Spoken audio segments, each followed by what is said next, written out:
Welcome back to the Alec Lewis Show. I am your host, Alec Lewis. This is episode 84, recording on Monday, May 19th. The guest for you today is a guy named Kevin Fishbane. He covers the Bears for The Athletic, works with me over at the site. He also hosts a podcast called Breaking In, where he talks with a ton of sports media folks about how they got started. It's fascinating for people like me who care much more about this industry than we probably should. Talked to Kevin about a lot of things. Caleb Williams, some of the reporting from last week. Ben Johnson, the Bears, how things are looking over there, the Bears schedule, the Vikings-Bears opener. It was a fun conversation, as always, with Kevin, so I hope you guys enjoy it. If you're new here and you're watching on YouTube, please hit that subscribe button. We're over 3,000 subs now in over less than a year, so props to you guys for building the channel. It's helped a ton. It's been a blast, and I cannot wait until we've got OTAs and stuff in the coming weeks to talk about how J.J. McCarthy looks and how the team is shaping up. Those conversations are always enjoyable. This show, as always, is presented by First Resource Bank. That's a member FDIC bank in the Minneapolis area, run by Tim Siegley, Aaron Siegley, Charlie Anderson. They have an incredible online banking platform. It's easy to set up an account, move money, do whatever you need to do, and then there are branches all over the area. So highly recommend First Resource Bank. You got a lot of banking options, but theirs is the best that I've found in this area. So please, their information is in the description below. Please go check that out.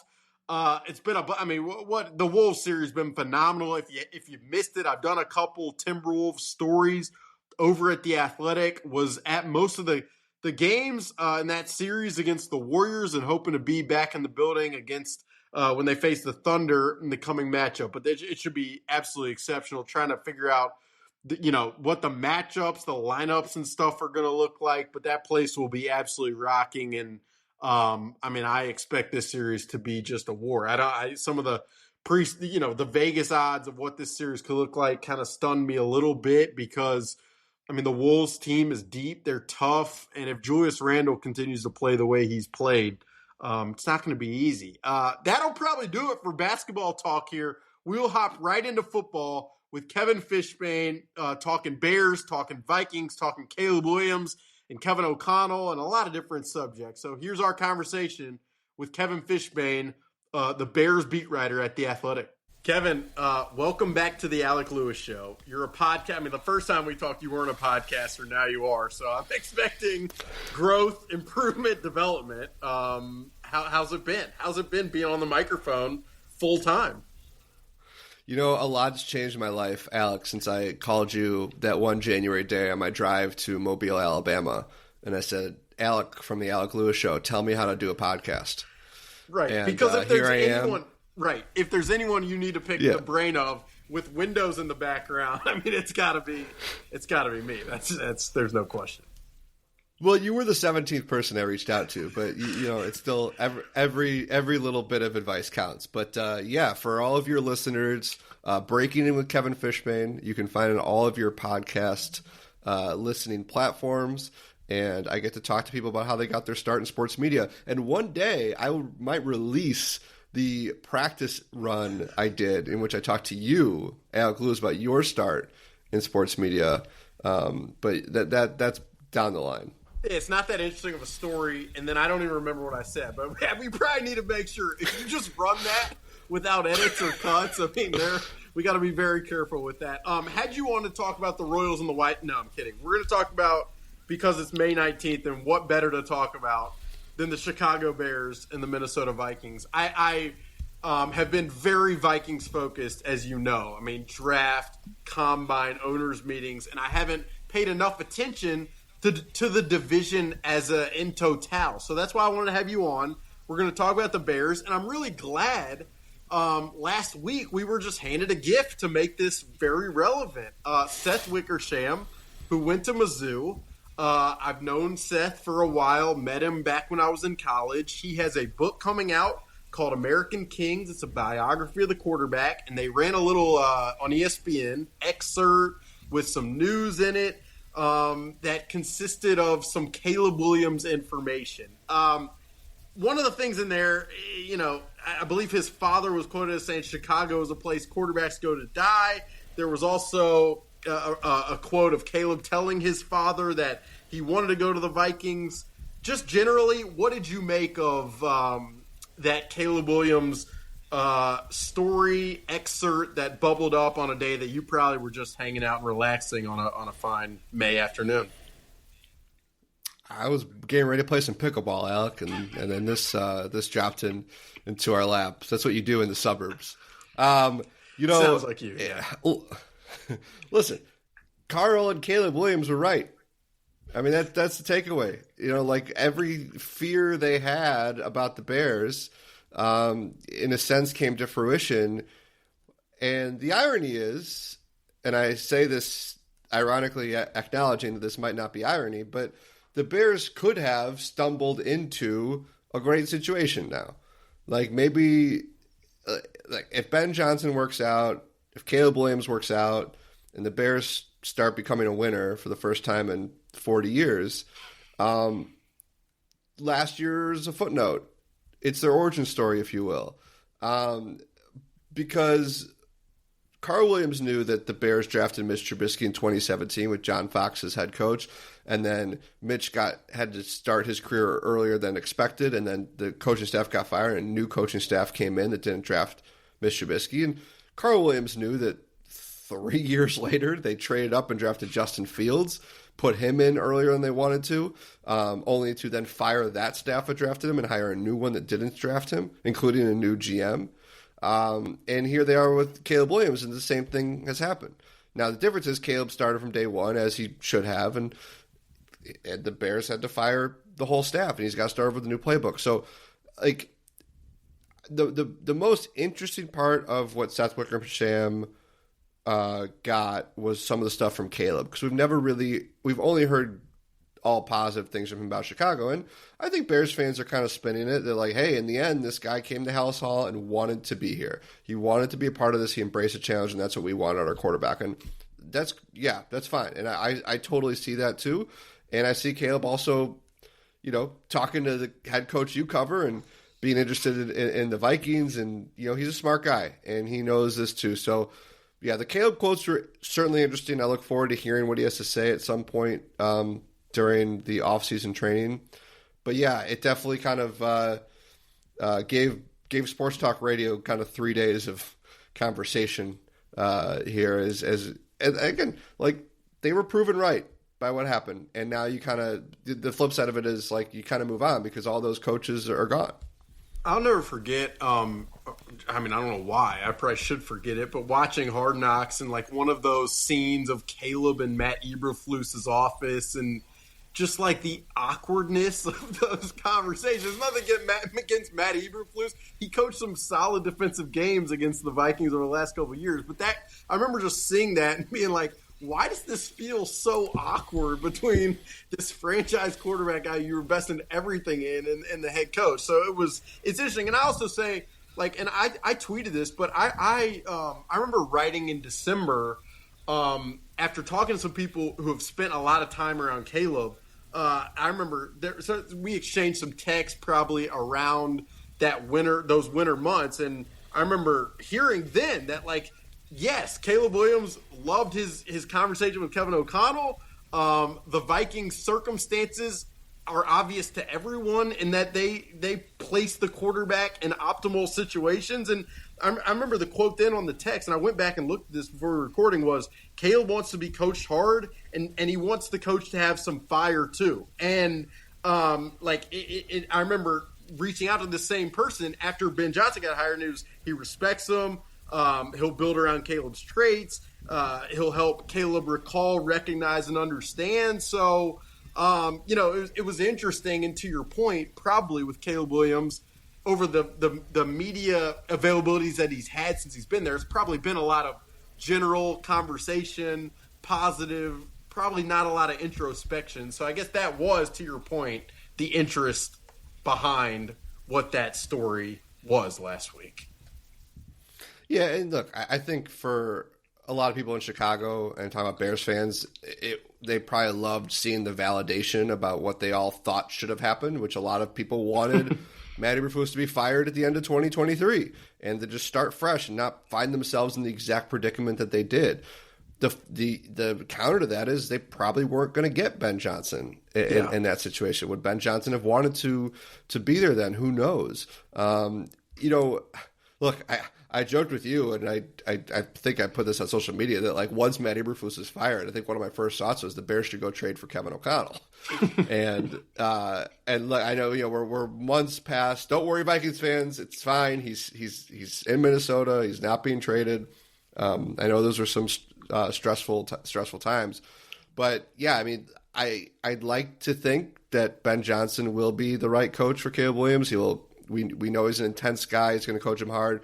But it definitely did seem like the plan for Caleb Williams on a coaching staff level last year just didn't work. And it didn't make sense. And, I think we all seen Caleb Williams' physical talent. And now he's going to have seemingly a better coaching staff and better linemen to work with. This is very sports radio-y, but what did you make of the whole film thing?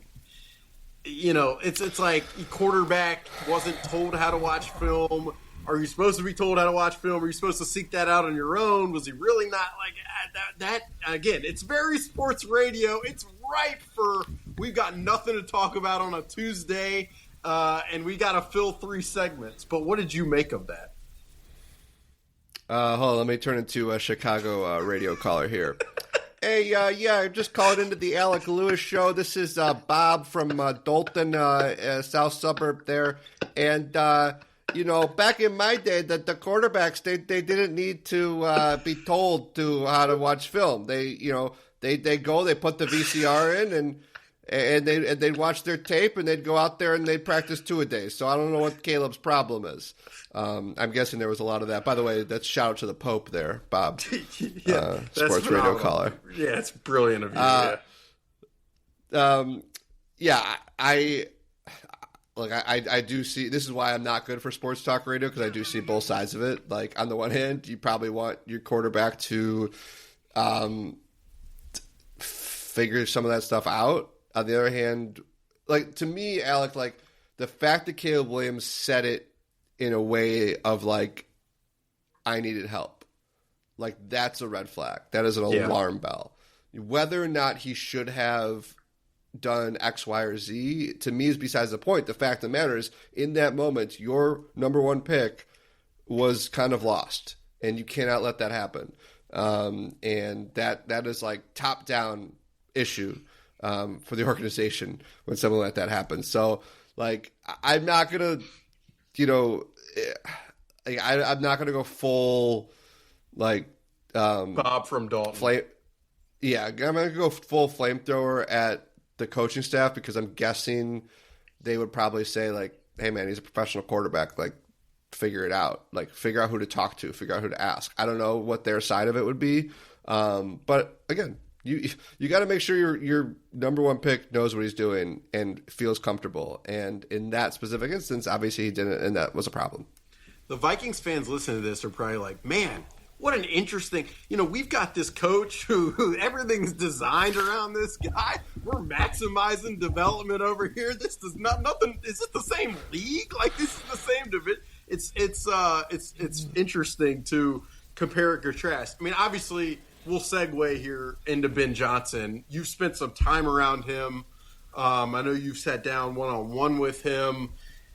I've watched, and you have as well, years of just incredible play calling, battles within the division, have had a lot of conversations with the Vikings defensive players and defensive staff about just how sharp this guy is, play calling, in-game, creativity, ability to get guys the ball in open space with yards after the catch opportunity. So from maybe what you expected to what you've seen, without obviously seeing real football to this point, what has your impression been of you've seen a lot of coaches over there, of Ben Johnson entering this building and trying to establish his own culture? Yeah, I mean, look, he knows what he's doing. And I know there were a lot of questions about, hey, is this just some whiz kid who doesn't know how to command a room? And then he came in there on the first day of Hallis Hall, and you're like, oh, like he can command a room. He is going to be he's going to have the authority. He's going to show that authority in a good way. And I mean, obviously, there's a lot of stories from Lions players who really respected him. And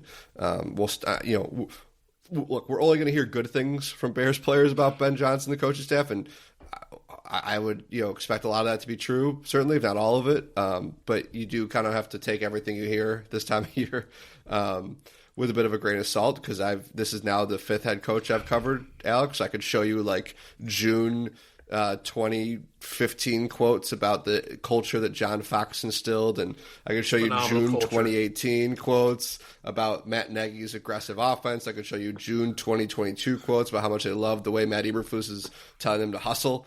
So we'll see what it is for Ben Johnson. Maybe it'll stick. Like that cycle that I keep kind of going back to and mocking, like the Bears are just desperate to get out of that cycle that they have put themselves in. And all those coaches I mentioned, none of them has the offensive acumen of Ben Johnson. Like the offense looked pretty good with Matt Nagy for the first year. It was actually really good with Mark Trestman in 2013 before it fell off. Ben Johnson has called plays for the best offense in football. Like he's done it. Like there's proof. Yes, he can't bring his offensive line from Detroit, but like the Bears got some pretty good offensive linemen in free agency and through the trade market. So I think that they're in a good spot. We don't know. You never know how these things turn out. I mean, shoot, like you experienced it there in Minnesota. I mean, when Kevin O'Connell, like we always talked about him as a potential, coaching candidate, and we'll see. And then they go through all the Harbaugh stuff. Like if you texted me in the middle of the Harbaugh stuff and said, "Hey, it's actually going to be O'Connell, and watch him be like a Coach of the Year candidate," I'd be like the Patriots' former draft pick from San Diego State, like. It's just hard to know. It really is hard to know with some of these guys. Matt Nagy won Coach of the Year in 2018, and he owned the city that summer, and we all saw what happened. So, like again, I'm like covering this team has turned me in a little bit of a cynic in a sense. So, I just want to be very careful. But, like, with what we know about Ben Johnson, what we know about the Bears, like, they are in good position to finally play some relevant football in December. It's such a low bar I set for them. Just give me games in late December where I could be sitting there, like, those playoff scenario emails that you get on, like, Tuesday morning? I'd love to get one of those emails about the team I cover so I could, like, sit there and, like, look through. Like, I think, like, I was, like, trying to – they probably send – there's, 6 of those – sent out a year, maybe. Yeah. So in my 12 years covering the Bears, just doing some back of the napkin math there. Let's say I've gotten 72 playoff scenario emails, and like the Bears have been mentioned, 4 of them, maybe. A couple more. Those are always that stuff breaks my brain. Anyway, keep going. It's confusing, but yeah, look, Ben Johnson was the guy that everybody wanted the Bears to get. He's the guy that a lot of other teams were interested in. And the Bears got him. They're paying a lot of money for him. And, now we wait and see. Well, I was going to ask you, like, as you were going through that and recalling the history, I was going to ask at one point, like, when do you think you will know? Then you mentioned Kevin O'Connell. And I will say, I mean, and I hadn't covered the NFL prior, but week 1, 2022, Kevin O'Connell's first game, not worst game. Kevin O'Connell's first game, 2022, week 1. They host the Packers at US Bank Stadium. It's Aaron Rodgers still with Matt LaFleur. And the Vikings put in a very impressive performance together and won that game, that week 1 game. And no, that did not solidify anything, didn't establish that he would eventually become a 2-time winner of 13-plus games in regular seasons. It didn't, guarantee that he would become the Coach of the Year. But it was like, okay, you are up for this test, which is indeed a test, in week 1. And I guess it segues nicely into this opener. It's like, I imagine your thoughts were fairly similar to mine. I mean, for me, it's J.J. McCarthy, who grew up 30 minutes from Soldier Field, whose family still lives there, who went to Nazareth Academy there, now gets to debut in this place in front of this raucous crowd in prime time. Like, there's incredible excitement and energy from the Viking side for this opener. And I imagine for you, like, I mean, there's no better way to kind of find the first answers to this test than that game in that environment, with that, this level of a test. It won't be Rodgers. It's not funny. The people listening to this just turn it off. Thanks, Kevin. Yeah. You couldn't help yourself. You could not. Actually, the first thing I was thinking was J.J. McCarthy's family might live 30 minutes from Soldier Field, but for Monday Night Football postseason opener, it's probably going to take them 2 hours to get there. Yeah, that's such an original joke. No one would have ever come up with that one. Yeah, there's 2 seasons in Chicago: construction and winter. Right. You're really you hit the whole Big O card. Congratulations. Bears Vikings. I'm like sitting there thinking I was thinking about Matt Eberflus's first game. They hosted the 49ers. They were huge underdogs, and it was like a mud fest on the field. Like there's a famous GIF of Justin Fields sliding to the end zone, and the Bears won that game, and like they totally embodied the hits philosophy, and Fields did some like magic trick stuff, and then they won 2 more games that year. I do think that the way the Bears, I think facing Brian Flores' defense is a great, like, all right, let's see if this Ben Johnson magic against Flores still translates to this team. Caleb actually played pretty well against the Vikings in Soldier Field last year. I think he threw for almost 400 yards. Yeah, it was unbelievable. And then, then they go to Detroit the next week on a short week. Which is going to be, it's going to be Ben Johnson's return. It's going to be facing the defending division champs. Like, that's going to be also, and then they come home where they get probably Brady on the call to face the Cowboys. It's a lot of emotional energy quickly. Yeah, it's going to be big. And, I mean, it's going to be really hard for Bears fans to stay patient because there's so much excitement about Ben Johnson. And I was thinking too, Alec, like to your kind of overall point of like, when do you know? How do you know? And like, ideally you say when you win a playoff game, right? Like, because like I've seen Kevin O'Connell times when the Bears was right. Like, and there's, I was just reading this about like baseball, you're the sport you used to cover, and seeing some of these managers who've been fired and thinking about like what they were doing just a year ago or 2 years ago. And it's a league that lacks patience. And like, I would like for the Bears, I keep talking about this like low bar, and like, if they want to like Lovie Smith really is considered like the best Bears coach since Ditka. It's not even close. And he did go to Super Bowl and deserves so much credit in the world for that. But he went to an NFC title game. It's just kind of like a question of like, how, I mean, now you're talking legacies, like how you judge. So I'm going off on a little tangent here, but like, I'm trying to sit here. I'm like, maybe it'd be nice to see the Bears score like 30, like regularly, like they've had little spurts here and there. I mean, they put up a big number against the Jaguars last year in London, and that obviously was an aberration. And they've had these little blips where they put up a bunch of points and then it goes away. Like, I feel like that's when you'll kind of know is Caleb Williams, Ben Johnson talks about EPA a lot, which has so like much. The nerds just really excited about it. And like when you start looking at the EPA numbers and seeing where Caleb Williams ranks and seeing where the Bears rank, I feel like that's where you'll know, like, okay, like because the problem with what happened last year too, Alec, is like, I don't think any of us can sit here and say with a ton of confidence that Caleb Williams is going to be a star. I certainly am not writing anything off. Like, I think he's got all the potential in the world, but I don't know. Like, you just didn't see enough of it last year for myriad reasons. But like seeing him take off, seeing his EPA showing that, seeing Ben Johnson's offense reflecting that in the statistics, seeing them put up a lot of points regularly, like, I feel like that's when you'll kind of know, okay, like, this is the right match. We got the right quarterback. We got the right coach. Now we just got to, tinker here, because as we've seen in the NFL, having the right coach and the right quarterback doesn't always mean you're going to win Super Bowls. Like, there's still so many different things that factor in.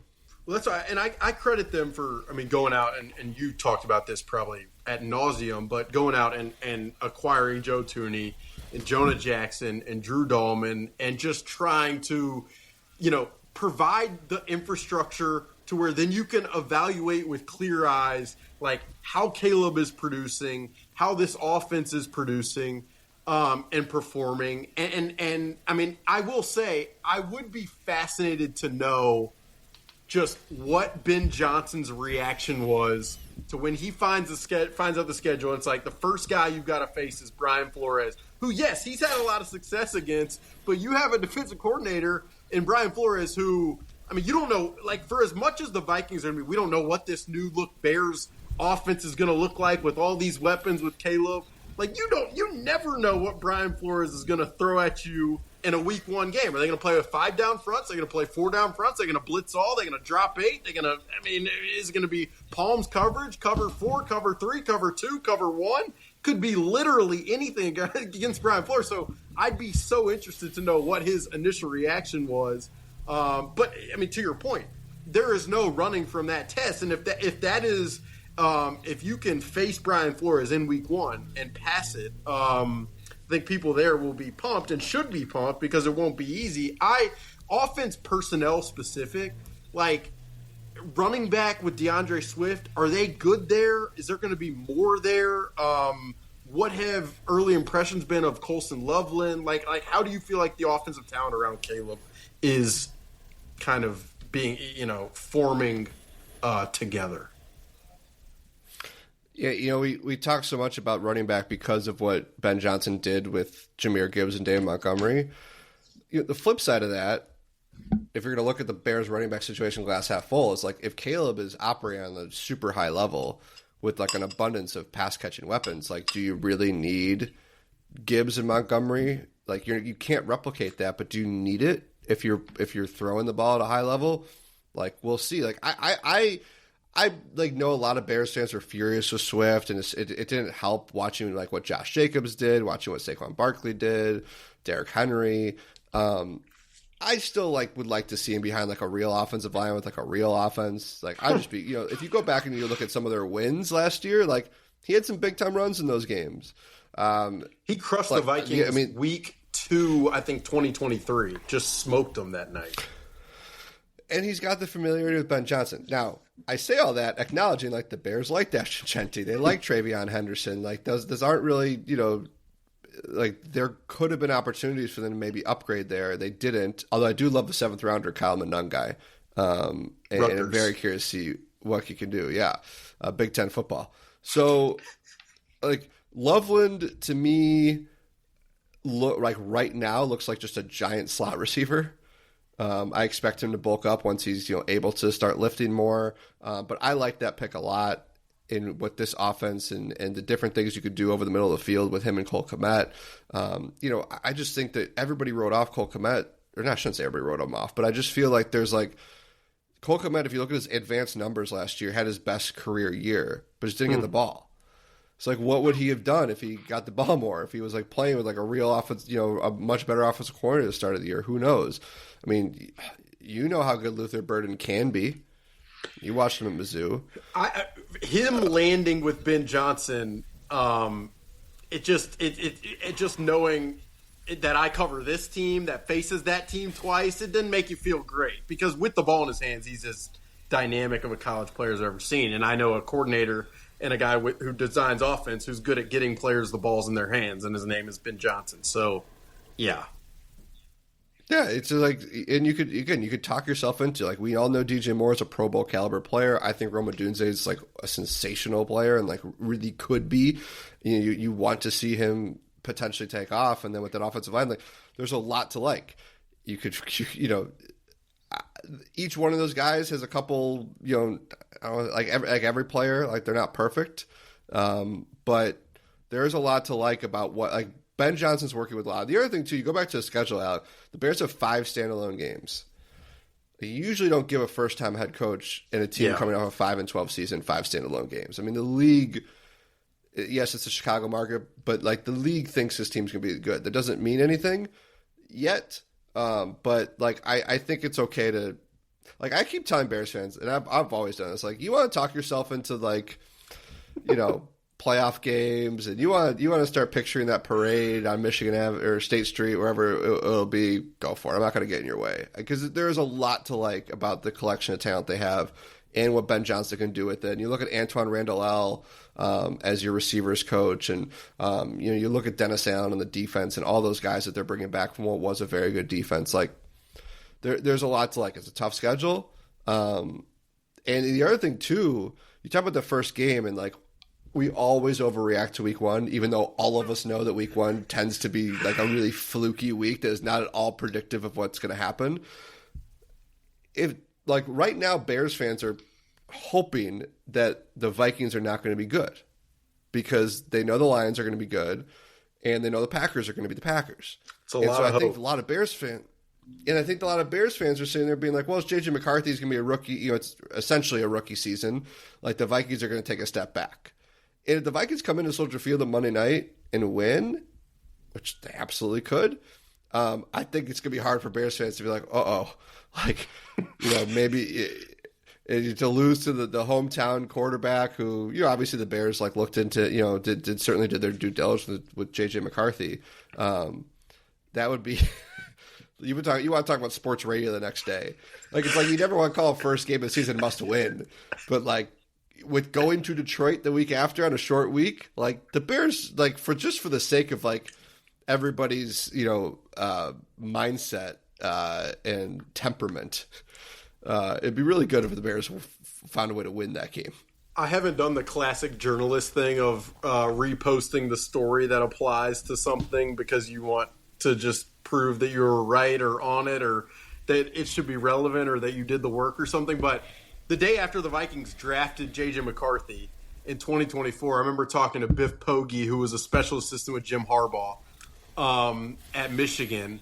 And I'll never forget the line that he gave me of like, he was talking to a Bears scout / executive. They asked him what Biff would do with the number one pick. And he's like, if you guys don't take J.J. McCarthy, you are absolutely out of your mind. It's like, it's a crazy quote, but I can imagine if after week one, J.J. McCarthy performs the way that Vikings fans obviously hope and think he can perform, and the Vikings go into Soldier Field and win that game in prime time with a revamped offensive line and a retooled defensive line, the reaction on both sides is going to be dramatic, and probably should be on both ends. But I'll say this. The two things for this Vikings team, and I've been very forward, that are going to dictate how far this team can go, it's quarterback play, obviously, and then it's durability. And one of the benefits of week one, especially with the way that Kevin O'Connell structures the preseason, is they're going to have, you would hope,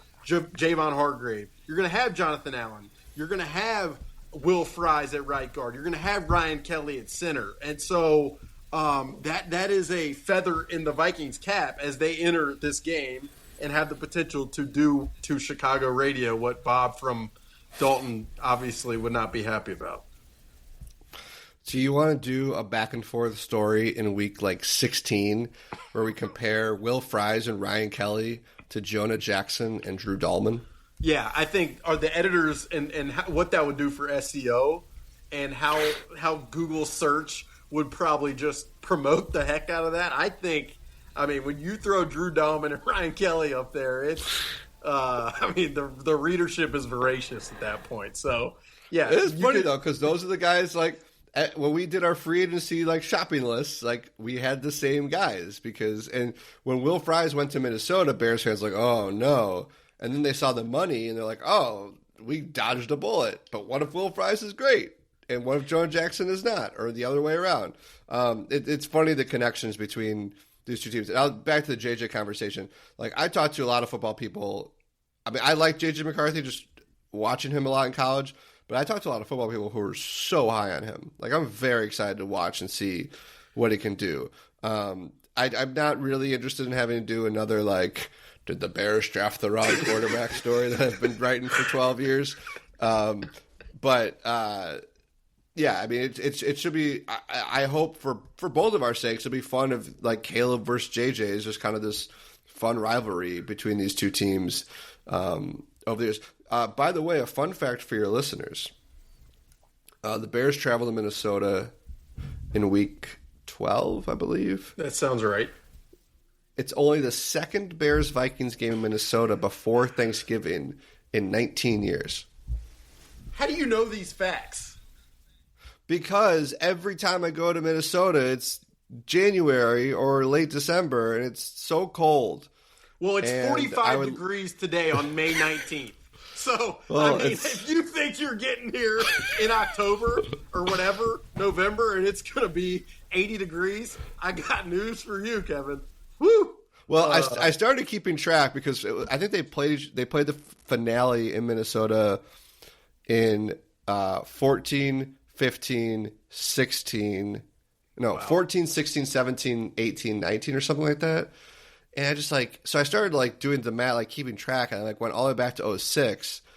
And then they actually did play in Minnesota in early October in 2022. But selfishly, I kind of ruled that game out because I missed it.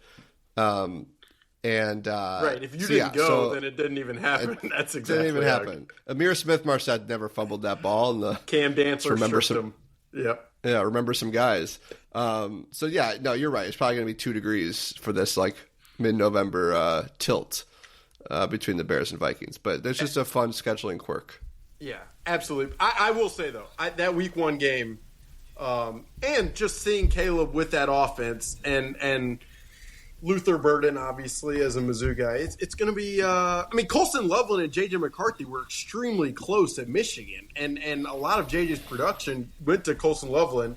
I mean, you mentioned the crossover between these two teams. You just go back to 2022 with Kwesi Adofo-Mensah being hired as the GM and Ryan Poles, who interviewed here, being hired there. And the two paths that they've taken have been very different. But it sounds like, your expectations, meaningful games in December, that would be a boon for the Bears. That's what I'm reading from you. They haven't had many. It's fair. Unless you count draft pick positioning meaningful. Yeah, it's not.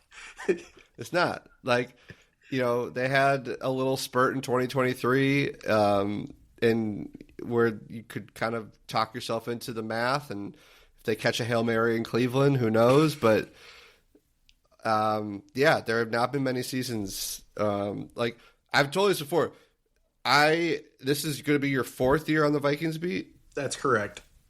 Okay, this will be my 13th year on the Bears beat, and you have covered more playoff games than I have. It's absurd. It really is. It's nuts. Well, cool. I'll see you week 1. I might see you before that. There's an off-season trip or 2 to Chicago to be had. Some concerts, Windy City Smokeout. We'll figure. I'll figure something out. Thanks for hopping on. Appreciate it. I was going through the Bears roster. I got to tell you, before we hopped on, because I wanted to be prepared. That's what good podcasters do. And there was a player on the Bears named Ruben Hypolite II. I was like, is this a real guy? I couldn't believe it. Anyway, I thought I'd end there. Hippolyte. Sorry. Yeah, apologies for the pronunciation mishap. Thanks, Kevin, for hopping on. As always, we will talk to you soon. Thank you for having me. And that'll do it for our conversation with Kevin Fishbane. Always appreciate him hopping on the show. If you haven't checked out his podcast, you can find it everywhere. It's called Breaking In, where he talks to a bunch of really famous sports media folks about their first job and some of their favorite stories. Peter King's been on there. Joe Davis, who calls baseball, football for Fox. Highly recommend you guys go check that out. And then, all of our Bears coverage, The Athletic. We have another beat writer, Adam Johns, who does a phenomenal job, along with his co-host for his own Bears podcast, Hogan Johns, Adam Hogue. So please check those guys out. And I forgot to mention at the top, but I'll be pumping this kind of in the coming episodes. One of my colleagues who writes for the Vikings, Lindsey Young, she wrote a book called Olivia the Brave. It's been a passion project for her. I know she put a lot of time and effort into it. It really champions mental health, which is a subject very close to yours truly. So in the description below, you can find a link to go get that book. But it's a children's book I think has a lot of meaning for young people, whether you have kids or you know people who have kids. And then Lindsay is just, I mean, she's been awesome for the time that I moved up here to start covering this team. So please check that out. Again, the link for that book is in the description below.